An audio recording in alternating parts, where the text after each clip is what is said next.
بسم الله، السلام عليكم. ان شاء الله نحضروا دجاج بالخضار والزيتون. طريقه سهله يجيك بحال اللي محضراه في الطاجين. ناخذ قطع دجاج اللي مغسولين من قبل ومرقدين في التتبيله ديالهم على الاقل ليله كامله. وناخذ طرف ديال البصل، تقريبا نصف بصله متوسطه، ونضيف قليل من الزيت، تقريبا 3 ديال المعالق كبار. في الاول تنديروا نار متوسطه على ما نقليو فيها القطع ديال الدجاج والبصل. بالنسبه للتتبيله ديال الدجاج اللي كنرقدوه فيه، الا عندنا دجاجه فيها 2 كيلو كان المهم نقطعوها اطراف، ولا حتى اللي بغى يطيبها دجاجه كامله. المهم ناخذوا ربيطه صغيره قزبر معدنوس، الا كان عندنا مقطع تناخذوا 4 ديال المعالق كبار. نضيفوا ليه حامضه مصيره، كنحيدوا منها العظام ديالها، نقطعوها ونديروها معها في الهاشوار. كلشي غنديروه في الهاشوار. معلقه كبيره سكينجبير، نص معلقه كبيره خرقوم، 4 معالق صغيره، عفوا 4 معالق كبيره ابزار. نضيفوا ايضا رويس ديال الثومه صغير، المهم نقشروه ونضيفوا داك الفصوص ديال الثوم. ايضا ناخذوا حامضه ولا حامضه صغيره، نص ديالها نعصروه ونضيفوه. ايضا كنضيفوا نص معلقه صغيره ديال القرفه، نص معلقه صغيره ديال قزبور حبوب. بالنسبه للقزبور نقدو ما نضيفوش اضافه، وايضا مسيبيسه وقعقله حتى هما غير اضافات. كنضيفوا شويه شويه من كل حاجه. المهم ملي كتوجد عندنا التتبيله ما تطحنات مزيان في الهاشوار، كنرقدوا فيها الدجاجه ليله كامله.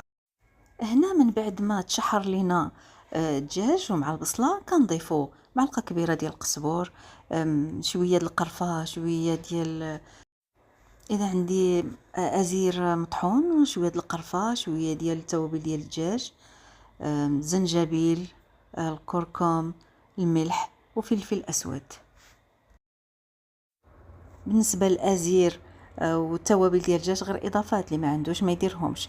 دا كنعتمدوا على التوابل الاساسيه: زنجبيل، كركم، ملح، فلفل اسود، وبطبيعه الحال القزبور المعدنوس. اذا كنضيفوا التوابل ديالنا وكنحركوا، ومن بعد كنضيفوا الماء، من الافضل يكون مغلي. المهم كنحركوا مزيان. ملي كنضيفوا الماء كنسينوه حتى كيغلي. ملي كيغلي كنقصوا درجه ديال الحراره الى مهيله.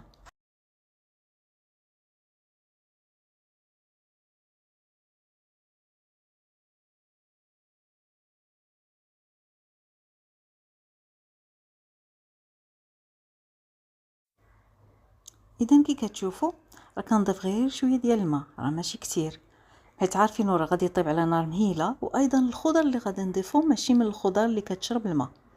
المهم انت تشوفوا معايا الاضافات اللي غادي تكون. دابا المهم غادي نخليوه حتى يغلي.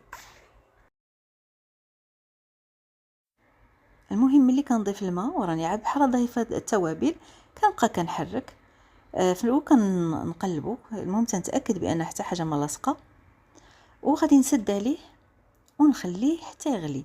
راه كنراقبو كل مره كنطلع عليه تنشوف درجه الغليان في واصله، خاصو يغلى مزيان. ملي كندير عليه المطير كنقطع، ملي حتى كنشوفو غلا عاد تنجي نحل عليه. المهم درجه الغليان راه باينه. كنضيف الخضر اللي حاضره، درت خيزو والجزر. هنايا دايره شي 3 ديال الحبات ديال الجزر. المهم دائما تيبقى الكميه على حساب عدد الافراد ديال الاسره.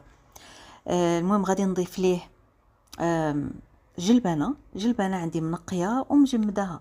المهم تناخذ الكميه اللي عندي واجده. المهم الخضره ديالنا هي واجده، غادي نسد عليها. كي كتشوفوا ضفت الجلبانه جامده، يعني المرقه راه غتبرد شي شويه. غادي نراقب المرقه، خاصها تكون دائما باقا كتغلي. المهم غادي نسد عليها ونعاود نطل. ملي نلقاها راه باقا كتغلي، صافي كنقص درجه الحراره الى مهيله قليله جدا. المهم كي كتشوفوا راه واضحه في الصوره. المهم كنقصت من درجه الحراره، وهي كتشوفوا الحراره من تحت منها.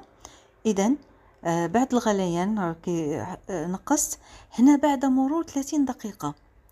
ملي كتمر 30 دقيقه كنضيف الزيتون صافي، وكنسد عليها من جديد وكنخليها عاوتاني طيب 15 دقيقه اخرى.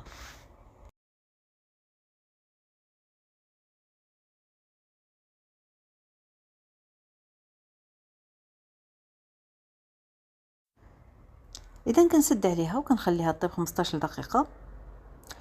ملي كتدوز المده كنطلع عليها نشوف الا كانت باقا فيها المرقه، يعني ما كي كنقولوا ما اختارتش المرقه، كنعلي درجه الحراره وتنوقف قدامها وكنراقبها.